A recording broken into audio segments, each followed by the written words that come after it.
Veropa Chicks, my poultry journey and experience. Hi guys, welcome to Veropa Chicks. In this video, I would like to share my journey and experience in poultry farming. I started this journey a while ago and I would like to share all my experience with you from scratch. So we are going to journey together from the egg to the full-grown hen. The reason I decided to share this journey with you is because I have made many mistakes in the past and I would like you to avoid those mistakes, and at the same time I would also like to learn from you. So in this video we are going to unlearn and learn new things. So without further ado, let's get started. People always ask, do we start with the egg or do we start with the hen? I tend to think we start with the hen because it's from the good quality of the hen that we get the egg. So when you're getting a flock for laying eggs, it is very important to bring them up in a very good way so that the quality of that hen can bring out a very good quality egg. Now, before we embark on our journey in poultry farming, there are some things we need to know. When starting any poultry farm, you need to have interest. You can go to a farmer and learn from him. You can even pay for training. You can go to videos and learn from them. You can read articles or books about poultry farming. It is very, very important. Another crucial thing is a business plan. You need a business plan. That's the second most important thing when embarking on a poultry farming venture. Because when you're looking for funds, you need a business plan to go and convince the people who are going to fund you that you're ready for that kind of venture. Again, things keep changing every day. For example, what we are doing today is not what we did years back. So if you don't do a business plan, you might use the old methods, which will not assist you or make you get profits. Another good thing about a business plan is you're going to know the area in which you're going to venture. For example, in poultry farming, there's so many areas you can venture in. You can do meat production, that is broilers. You can do egg production, that is layers. You can do chick production, that is what I embark on. You can also do equipment. You can sell feeders, you can sell drinkers and cages and all those kind of things. You can also do feed production. Those are areas in which you can venture in poultry farming. So you need a plan so that you can know which area best suits you. Another thing you need is to find out about your location. Where are you situated? Where is your farm situated? For example, if your farm is far off, maybe there is no infrastructure, it's going to be hard for you to get market. It's going to be hard for you to get labor. You need lighting for your chicks. You need, this kind of thing. So you need to consider that when you're starting a poultry farm. These things are crucial. Another thing you need to know is the housing. How is your house? You need to construct a house which can be able to accommodate the poultry. For example, I want to show you my house and I want to show you the things which we need in the house and what to look for or what to look for in constructing. For example, let's start with the ventilation. You need a good ventilation. You can see my house all around. It's well ventilated. There is enough air for the poultry. Again, another thing you need to check is the spacing. My house is large enough. It can accommodate about 250 birds. And this is also important because they say in 1 square meter, you need at least 3 to 4 birds. So the spacing is very important. Why is it also important? Because when you're moving around, you need to go and fetch for eggs. You need to go and look for dead chicks. You need to go and feed the hens. You cannot go walking when there's not enough space. So space is crucial. Another thing is when you're constructing the house, use material which can protect the birds from predators. Now, I've just noticed something in my house which I need to redo. If you check here, you can see that there is a hole. I did not see this when I was preparing my house for the next floor. So I need to plug this hole because a rat can come through the hole and it's very, very dangerous. Even a snake can come in and it's quite dangerous. We need also to disinfect the house. I'm going to show you how we can disinfect this house. So security is crucial. Another thing we need to check when constructing the house of the poultry is the floor. As you can see, my floor is a concrete floor, and then I've used wood chippings on top of it. So the floor is also crucial to check the floor. You can do any other floor depending on the resources you have, but it's also good to do the floor in such a way that moles and other things like mongoose don't get inside the house. Apart from security, we need good lighting and heating. If you check my house, it's made of mabati or steel. It absorbs a lot of heat during the day, which is also good for the chicks because they need warmth. Now, you also need a disposal unit inside the house. I have a disposal unit here. Why do you need a disposal unit? Because sometimes you enter inside the house and find dead birds. You find a dead poultry and you have to pick them and remove them. Now, this is just a temporary disposal unit, but you need a permanent one. So what I've done, I've dug a pit. So every time I pick them from here, I throw them inside the pit. Another thing you need is patches. This is a patch. If you check this is what we call a patch. It's a rod or a stick on which hens like resting on.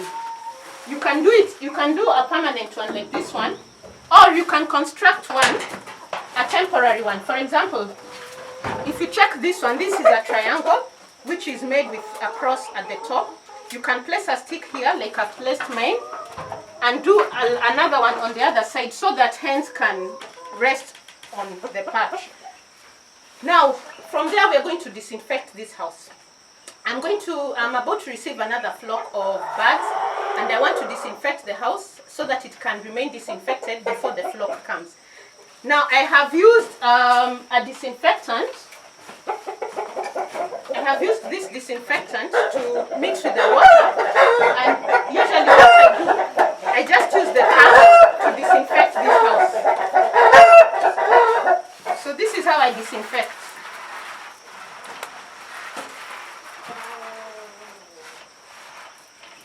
It is important to disinfect the house. I also do it on the floor, on the wood chippings. If you cannot get a pump like this, you can use a natural way or an improvised way, sorry. So I have water here, a gallon of water. I'm going to use the disinfectant to mix. That is about 3 tablespoons.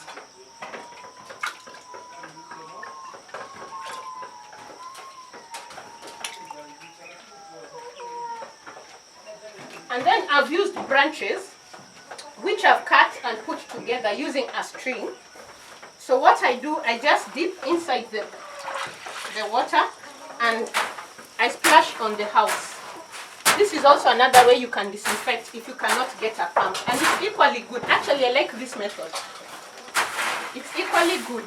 So after you disinfect the house, you check, you go again around and check whether everything is okay. I noticed my house has some cobwebs.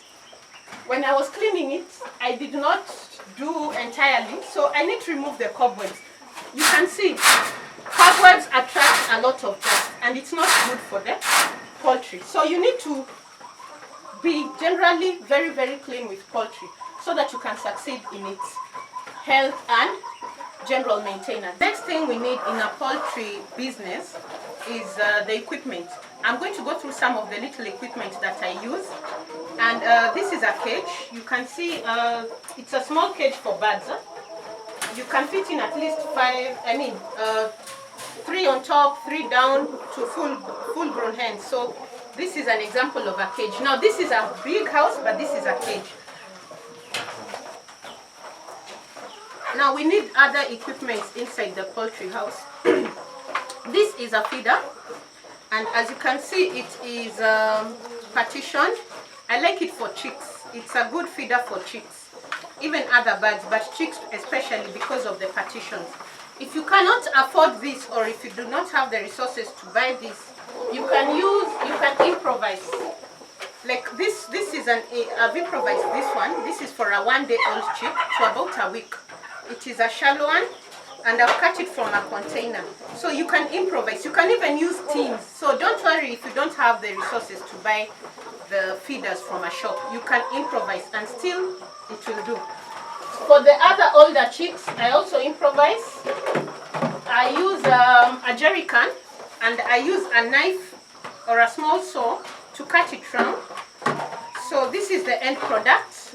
This is an improvised jerry can, which is also very good for feeding and it's from about 3 weeks old chick, because it's a bit high. If you check the height, a very small chick will not be able to reach the height of this feeder, so it may not be able to eat. So those are the other equipment that we need inside the poultry house. We also have drinkers. This is a small drinker for the 1-day-old chick. Now I'm going to show you later how the chicks get wet when they are drinking water. So it is important to have a drinker which is not so big, because the chicks tend to enter inside the water, they get wet, and they could even die. This is an ideal one. It's a small one, especially from the 1 day to 1 week old chick.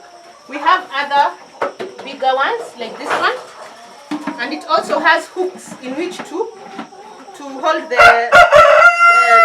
top of the drinker. The hooks are good because it doesn't open and the water doesn't pour inside the house. Because if the water pours, it could breed bacteria, which is not good for the chicken. If you cannot afford that for now, you can use a jerry can or a gallon and cut it. Then you can put water in such. So it depends on the size of the chicken. If the chicken are not so big, you can cut a smaller size and give it water using the smaller size, and then you continue to increase the height of the drinker as the chicken grow. So this is also an improvised way of preparing or constructing drinkers. We'll also need feeds in our poultry farm, and it's also good to budget for the feeds, because sometimes you tend to start very well, but along the way, as the hens grow, you find that you've run short of cash and you're not able to feed them to full-grown, mature hens. So, for example, we can start with chick mash for the chicks, and then we go to growers, and ultimately we go to the layers, or if it's for meat production, we can also use other feeds. So feeds is important. Get to know what feeds are in the market, get to know the proper feeds, and budget for it. The next thing we need to budget for, or the next thing we need in our poultry farm, are workers. We need to know if you're going to bring up from 100 to 400 chicks or chickens, you can do that on your own. Like I do my farming on my own. It's a part-time job, so sometimes I get the assistance of a family member, but I can equally do it on my own, because I do from 500 downwards. Now from 500 upwards or 400 upwards, you need somebody to assist you. So it's also good to know where you're going to source your labor from. Another thing which is very, very important that I left out is in your farmhouse, you need to fence your area. Because if you fence your area, you could leave your chicken once they are gone, so that they can reduce the cost of feed. But the reduction is not so much, but they can help you reduce, and also it reduces stress to let your hens go out on free range. So it's important to fence your area. Another thing is you need the market, and you need to find out where you're going to get the market. If, for example, you're in a town that has many hotels, you might decide to do broilers so that you can get the market. I'm doing chicks because there's demand for chicks in my area. So all these things we need as we start our poultry farm, and now we're going to get started. I'm going to go and collect the eggs so that we can put them in incubator, so that we can hatch the eggs and start growing our chicks. Let's go.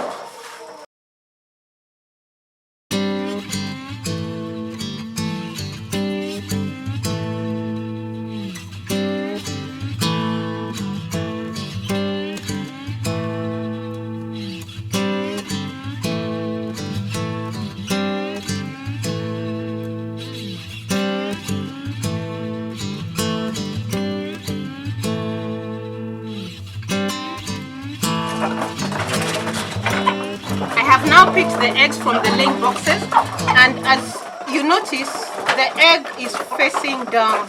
The narrow part faces down, and the broader part, that is the blunt part, facing up. I'm going to show you why.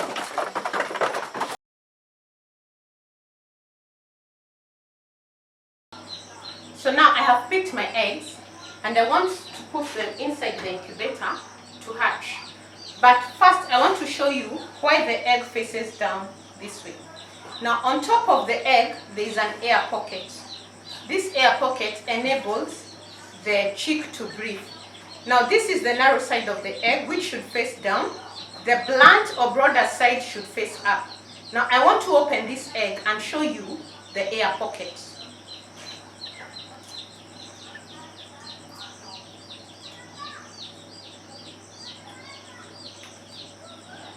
You can notice I've not touched the yolk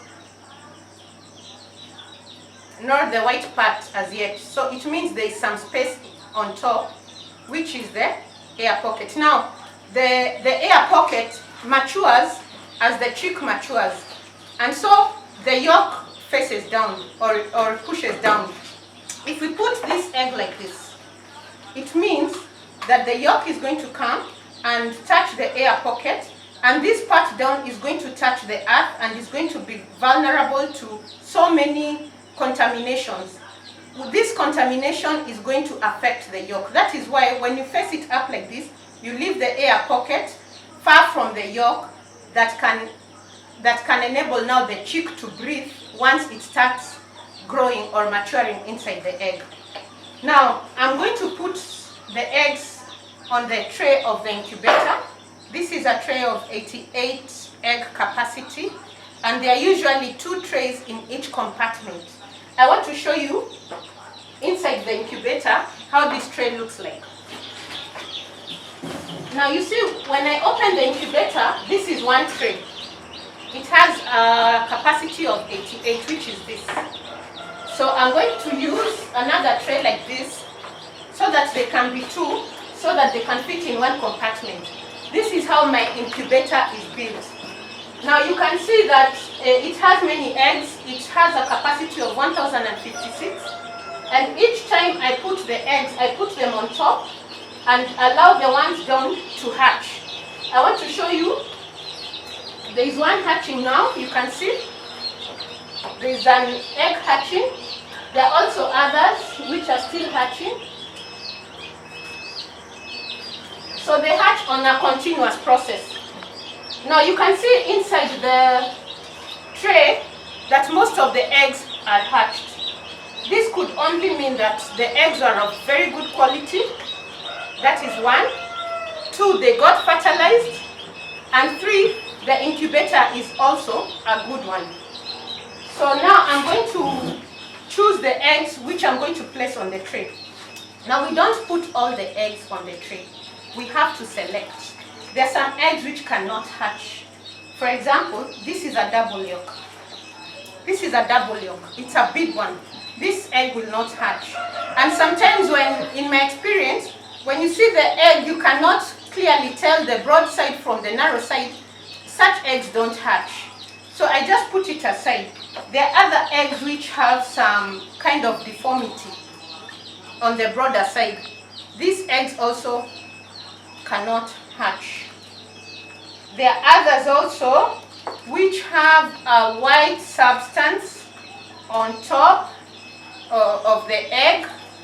These ones also do not hatch. So as you choose the egg, you have to be watchful and keen on selecting them. Now again, I'm going to show you that most of the eggs have hatched.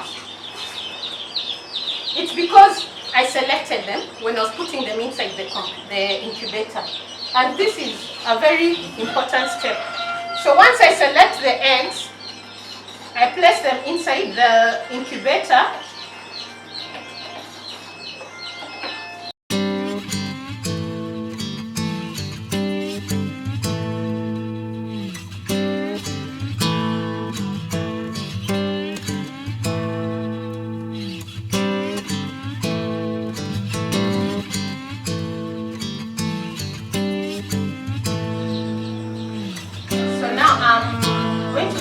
Inside the incubator. But before I do that, I would like to talk about the power of the incubator. Sometimes power goes off, or we get power surges, and it affects the incubator, and sometimes it has chicks inside. So we have a generator as power backup. We also have an unlimited power supply backed by a charged battery, which which helps in maintaining the power when power is gone. So now I'm going to put the eggs inside.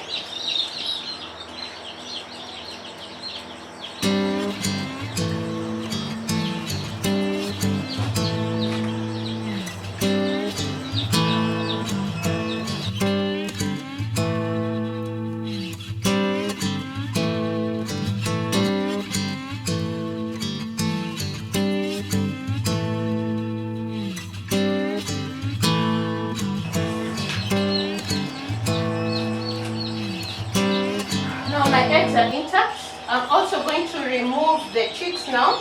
This is the third day, and it's a good day to remove the chicks. They've been in the incubator for 3 days now.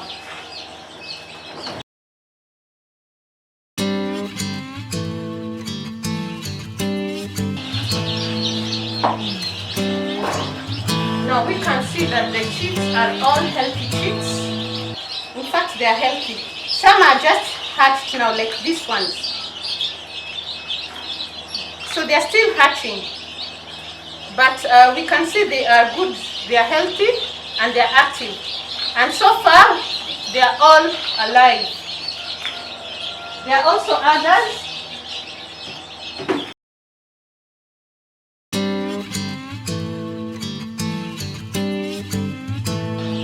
Now, when I remove the chicks from the incubator, I always like to give them some water mixed with liquid paraffin.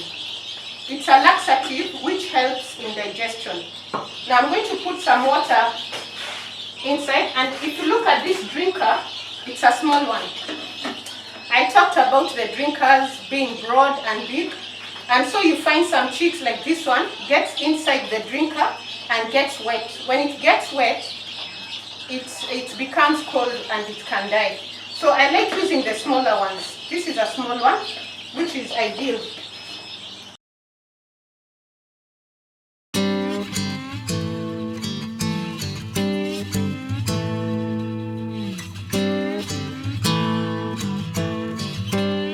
It's just put a little.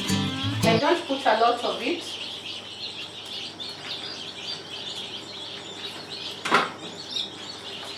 It's also good to give them vitamin.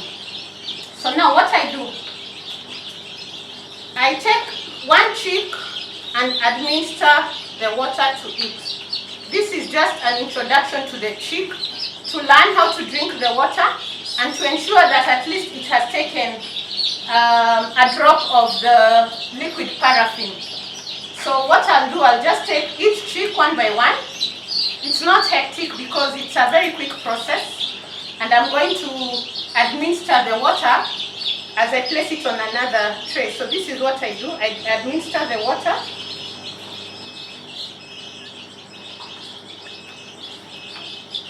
Now some people give 1 day old chicks a vaccination called Merex, which is very, very important.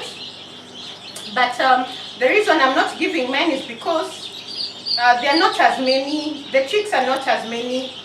You see, Merex, when you're administering the Merex, you need a very, very large flock of about 2,000 birds.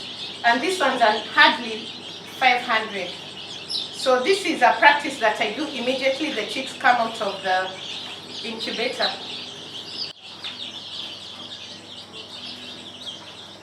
Now you'll notice that these chicks are healthy. However, there are 1 or 2 which come out deformed like this one.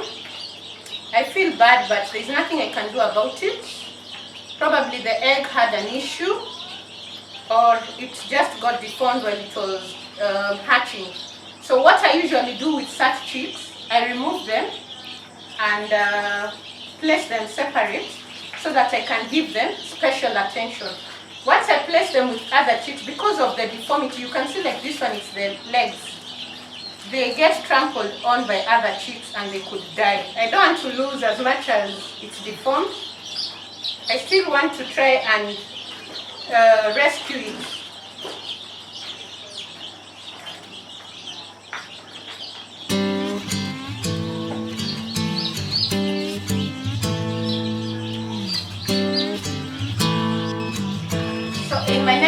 video, we are going to start raising these one-day-old chicks together.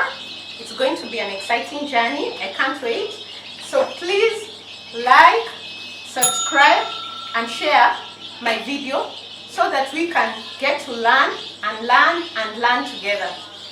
Stay tuned.